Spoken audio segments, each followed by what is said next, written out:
Hello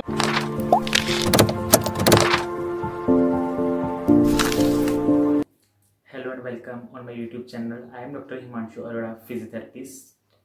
I hope आप सब मेरी वीडियो को बहुत अच्छा रिस्पॉन्स दोगे because this is my first video on my YouTube channel और मैं आपके सामने ऐसे ही और वीडियो आपके साथ शेयर करता रहूँगा। प्लीज़ मेरे को अच्छा रिस्पॉन्स देना और बेल आइकन को जाते जाते सब्सक्राइब कर जाना ताकि जो आने वाली मेरी वीडियोज़ हैं उसकी नोटिफिकेशन आप तक जल्द से जल्द पहुँच जाए।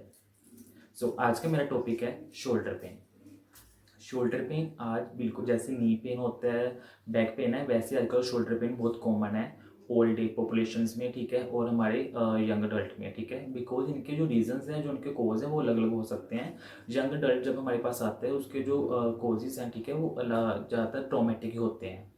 जैसे एथलीट पेशेंट हमारे पास आते हैं, ठीक है, या जो हमारी ओवर कई बार पेशेंट कंप्लेन करते हैं उसकी ओवरहेड एक्टिविटी जो नॉर्मल उसकी डेली एक्टिविटी है वो ऐसी है कि उसकी वजह से उसके शोल्डर में मसल पुल हो गया, जब मसल स्ट्रेन हो गया, ठीक है, कुछ ऐसी कंप्लेन लेके आता है। जो ओल्ड एज पॉपुलेशन है, जो ओल्ड एज पेशेंट्स हैं, वो हमारे पास हमारे पास जो कंप्लेन लेके आते हैं कि उनकी जो पेशेंट की जो शोल्डर पेन की वो वजह क्या होती है कि पेशेंट की जो मसल्स हैं, लिगामेंट्स हैं, बहुत इतने वीक हो चुके हैं कि वो शोल्डर जॉइंट को स्टेबल नहीं कर पा रहे। बिकॉज जैसे हमें पता है कि जो शोल्डर की एनाटमी है, ठीक है, वो ऐसी है कि जो हमारा ग्लिनोइड कैविटी है और जो हमारा हेड ऑफ ह्यूमरस है, उनका जो साइज़ है वो बहुत ही उसमें डिफरेंस है, ठीक है। ग्लिनोइड कैविटी हमारी बहुत छोटी सी होती है, जो हमारा हेड ऑफ ह्यूमरस है उसका जो साइज़ है वो उसके कंपेरेटिवली बहुत ज़्यादा बड़ा होता है, ठीक है। सो इस चीज़ को हमारे जो शोल्डर जॉइंट को स्टेबिलिटी देने के लिए हमारे अराउंड उसके बहुत सारे कैप्सूल्स, लिगामेंट्स और मसल्स होते हैं जो हमारे शोल्डर जॉइंट को स्टेबल रखते हैं।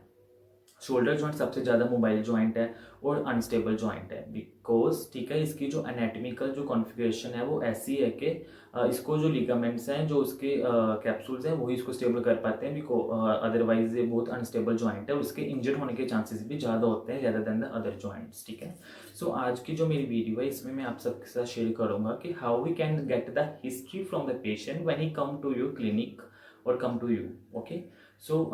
जो पेशेंट की हिस्ट्री है that is the most important, ठीक है, एज ए फिजियोथेरेपिस्ट व्यू, ठीक है, फिजिकल एग्जामिनेशन के लिए एंड पेशेंट की कंडीशन को डायग्नोस करने के लिए, ठीक है, पेशेंट की हिस्ट्री बहुत इंपॉर्टेंट है। सो मैंने पेशेंट की इस हिस्ट्री को मैंने अलग अलग पॉइंट्स में डिवाइड किया है जो आप सबको बहुत ही ईजिली आपको समझ आ जाएगा और आप सबको बहुत ईजिली आप डायग्नोस कर सकते हैं। So first point that is the patient age. Patient age is the important point, ठीक है। पेशेंट की एज बहुत मायने रखती है जब हम शोल्डर पेन को असेस करते हैं।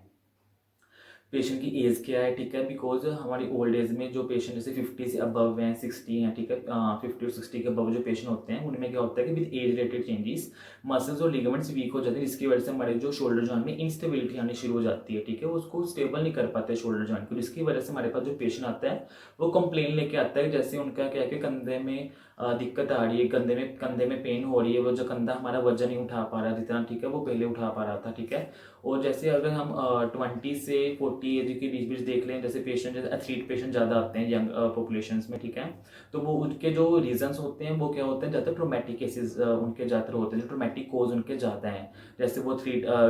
कई बार किसी गेम में खेलते खेलते गिर गए, जब उनका मसल पुल हो गया, बिकॉज उनकी जो नॉर्मल डेली लाइफ डेली जो एक्टिविटीज़ हैं वैसी होती हैं, ठीक है, तो इसकी वजह से वो ट्रोमा केसेस ज़्यादातर हमारे जो पेशेंट कंप्लेन लेके आता है, ठीक है। So second point is the history of the presenting. So इसमें हम क्या चेक करेंगे पेशेंट की कि जॉइंट की जो इंस्टेबिलिटी तो नहीं है, मसल की पावर कैसी है, मसल वीकनेस तो नहीं है, मसल की टोन कैसी है, ठीक है। और हम पेशेंट के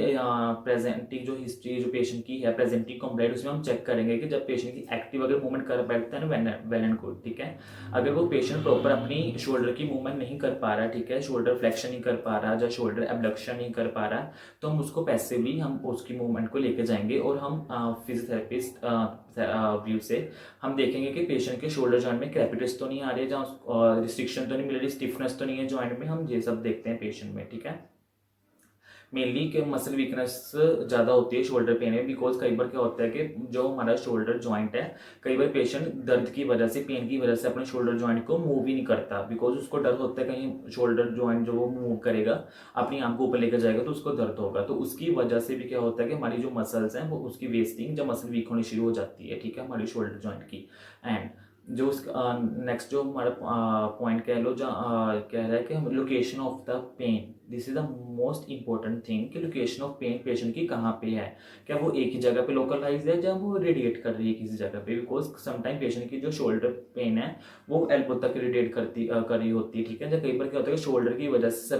नेक में हमारी पेन जा रही होती है, और कई बार नेक की वजह से हमारा जो शोल्डर के मसल्स है वो टाइट हो रहे होते हैं। सो जो पेशेंट को ये इस चीज़ का पूछना बहुत ही इंपॉर्टेंट होता है कि लोकलाइज पेन है या रेडिएटिंग पेन है, ठीक है। इससे हम कई चीज़ों को डायग्नोस कर सकते हैं पेशेंट से, ठीक है। सो थर्ड जो हमारा पॉइंट होता है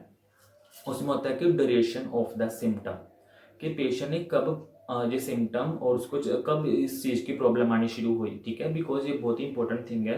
कि ड्यूरेशन ऑफ सिम्टम कब है, कि मतलब उससे हम पता कर सकते हैं कि अक्यूट है, सब एक्यूट है और क्रॉनिक है। उसी की हिसाब से हम अपना ट्रीटमेंट प्रोटोकॉल आगे प्लान करते हैं, ठीक है। सो नेक्स्ट आ गया कि डिटेल जो उसके बाद हमारा जो नेक्स्ट पॉइंट है that is the detail of the onset symptom.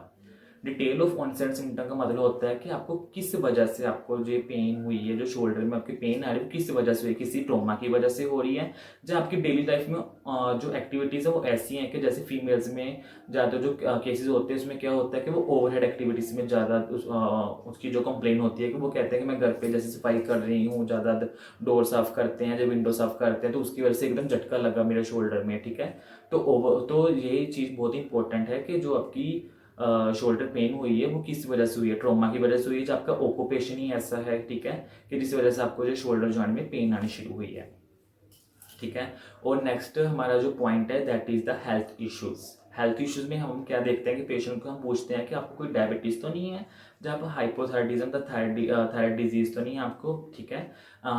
ये बहुत ही इंपॉर्टेंट पॉइंट है कि कई बार पेशेंट हमें कम पूछता है, नॉर्मली हमारे क्लिनिक सेटअप में भी पूछता है कि जैसे मेरा तो कंधा जाम है लेकिन आप क्यों पूछ रहे हो कि मेरे को डायबिटीज तो नहीं है, थायराइड प्रॉब्लम तो नहीं है, ठीक है। ये बहुत ही इंपॉर्टेंट फैक्टर है, जिनको नहीं पता मैं उनको बता देता हूँ कि जो हमारा जब पेशेंट डायबिटिक होते हैं उसको फ्रोजन शोल्डर के चांसेस ज़्यादा होते हैं, ठीक है। तो इसका रीज़न ये है कि जब डायबिटीज की वजह से जब हमारी बॉडी में ग्लूकोज लेवल इंक्रीज होता है तो क्या होता है कि हमारा जो फ्रोजन शोल्डर में क्यों होता है, हमारा जो कैप्सूल है वो थिक होना शुरू हो जाता है, ठीक है। जो शोल्डर के अराउंड कैप्सूल है वो थिक हो जाता है, और जब पेशेंट डायबिटिक होता है उसका जो इंक्रीज लेवल ऑफ ग्लूकोज होता है इन बॉडी, ठीक है, वो क्या होता है कि वो कैप्सूल में डिपॉजिट होना शुरू हो जाता है। जो हमारे ग्लूकोज कंटेंट्स हैं, जो शुगर कंटेंट्स हैं, वो हमारे कैप्सूल में